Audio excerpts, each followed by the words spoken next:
This is CT Sports Now, and a very special edition it is. It's the 85th annual New Haven Register All-State All-Star Team. It's the unveil. You are seeing it here on our program, and we're so happy that Sean Patrick Bowley and the Register have partnered with us. As we move on now to talk about those gritty, gutty, physical linebackers, we're going to start with a kid who really lit up a lot of running backs that came his way. That's Hillhouse's Matt Breon. Yeah, well, a lot of people are going to think, like, wait a minute, didn't he run the ball? Yeah, he ran the ball, but he was also exceptional at linebacker. Linebacker is always a tough one to fill, and, he beat out, given his offensive prowess, he ran for 2,000 yards, and he also had, 60 or whatever, 84 tackles on defense. You can see why he was a great two-way player and is well-deserving of a linebacker spot for us. Your 2016 Hillhouse.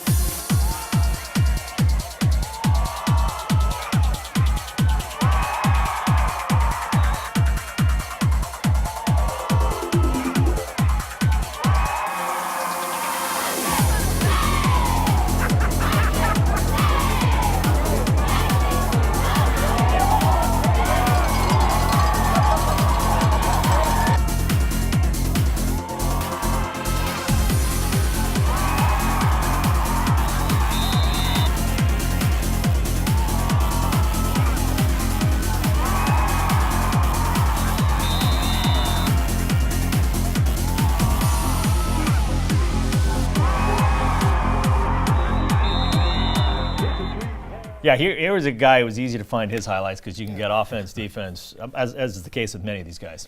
We love guys who excel. We don't want prospects. We take prospects for our all-state team.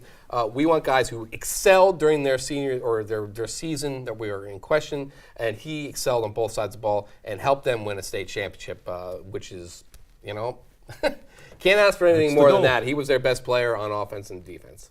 Another guy who was one of their best players on a team full of really good players, talking about Finley Collins out of Darien, number 9. This was another kid I thought was a candidate for Player of the Year. They lost so much talent from last year. There's so many guys who left, and you want to talk about a guy who just said, all right, with the coaches are like, we're going to give you the ball. We think you're talented. Okay, yes, coach. Okay, coach. He's the son of a former Navy SEAL, and you're going to see why right here. He's got his dad's athletic prowess.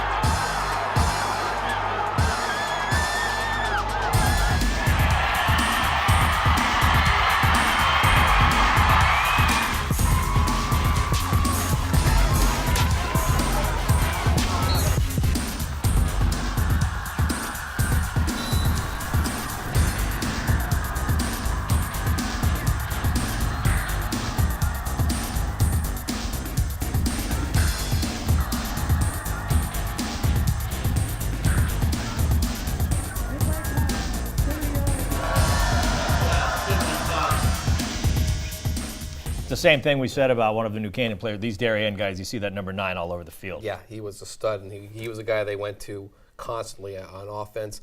I mean, they didn't have the flashy offense they had a year for year. They were good, and he was a guy that made that offense go. And defensively, 95 tackles, 13 for a loss, 4.5 sacks, fumble recovery, and then the interception in the Turkey Bowl, which, if you want to really put things into perspective, made them the number 1 team in the state because they were able to win that game, go on to win the state title. New Canaan wins the state title. You're the undefeated team. You're the number 1 team in the state.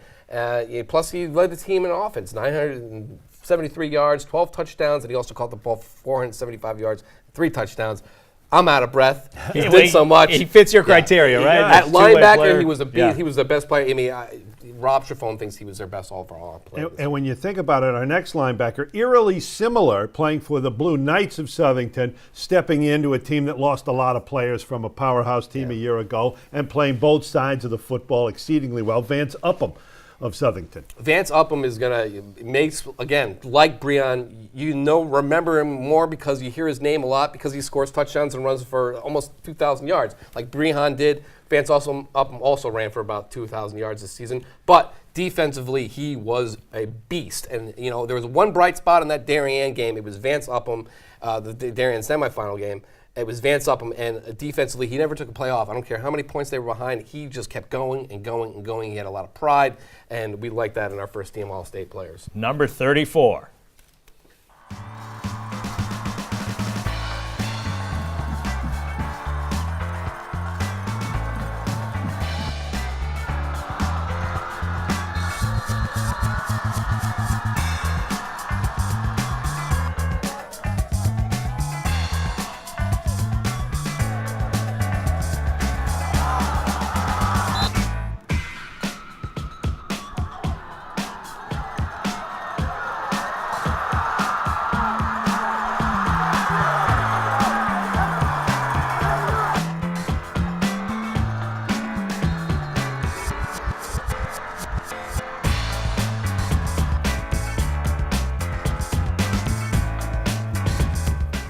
Physical player.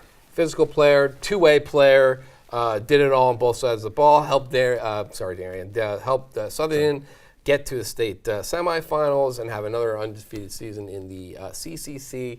No-brainer pick. He was one of the most state's most electric players. All right, our last player is a linebacker from Newtown who is also your player of the year. Yes, our state player of the year will be Ben Mason, Newtown, following the Gatorade State Player of the Year. Again, like we mentioned throughout the course of this whole thing, how many guys made an impact and how many guys were were State Player of the Year candidates. When you really look back at it, where would Newtown be without Ben Mason? I know they had Willis on the offensive line, but Ben Mason, not only is he a physical specimen, you look at him, he's a man playing among boys. He's going to Michigan. Newtown lost a ton of offense and some defense from last year's team. They had Hunter Cobb as a good running back, but Ben Mason on defensive side, and when Hunter Cobb got hurt late in the year on the offensive side as well, he ran ridiculously. He's clearly one of the state's best players, and the reason why Newtown won 10-0 this season and reached the state playoffs for seems like the 6th out of 7 years.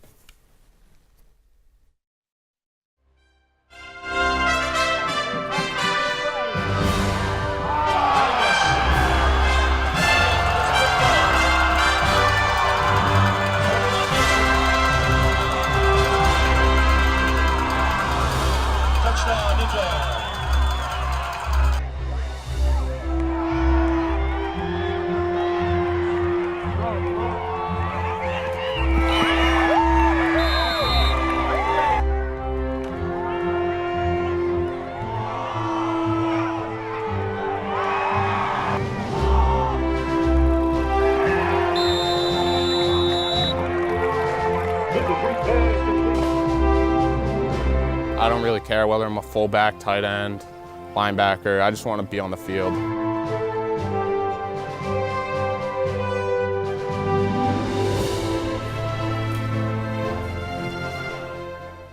If I may add to Ben Mason's accolades, a good kid, Yep. smart kid, Yep. and does charity work. Yep. Mark has already given him permission to marry his daughter. Well, we'll have discussion. Well, he did. You talk about kids who anything they will do for their team, for their teammates, they will do. That's Ben Mason in a nutshell, though. He'd break out of that nutshell pretty quick. 719 yards rushing, 11 touchdowns, 63 tackles, 3 for a loss, half a sack, a couple interceptions, both for touchdowns, and he tied Bobby Valentine and apart from Simsbury for the most in a career all time. I think the career record is 5, and he had 3 touchdowns on defense. He was just an amazing player all season long, and just elevated everyone else out. Not to mention a great blocker. And he was there opening fierce. all sorts of holes. He'd block a guy and then block 2 more on the way down, opening fierce. holes. He's a guy that everyone looks up to, and it's really funny. kids were trying to figure out ways how to get him tackled. They couldn't do it, so they started to try to cut his knees out or cut his legs out.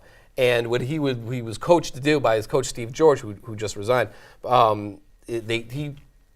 he would try and hurdle over him. So you see a lot of highlights of Ben. You see him hurdling over kids because he didn't want them to cut his knees out. So he had to add that to his repertoire. It's a real shame that he tore the meniscus in his knee and he missed the state playoff game against Shelton. A lot of people just wondering what could have been there. But you know what? He's got bigger fish to fry at the state level. You got to get that thing taken care of. And he's going off to Michigan in January. Yeah. So he will be in Ann Arbor there, and I know Jim Harbaugh came to see him.